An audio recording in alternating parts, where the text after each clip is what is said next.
স্বার্থপর এই দুনিয়া, খোদার কসম কারো জন্য থামে না, বড় স্বার্থপর।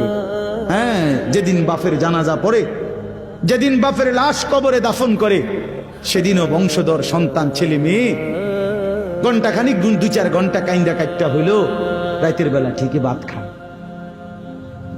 হ্যাঁ, পাশের ঘর থেকে খানা আনে, ওরা ঠিকই খায়। স্বার্থপর দুনিয়াতে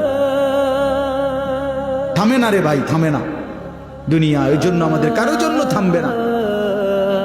তুমি আমি মরে গেলে শেষ।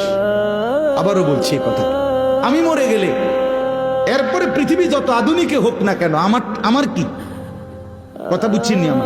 আমি মরার পরে যদি সবার ঘর স্বর্ণের বাড়ি হয়ে যায় তো আমার লাভ হইল কি?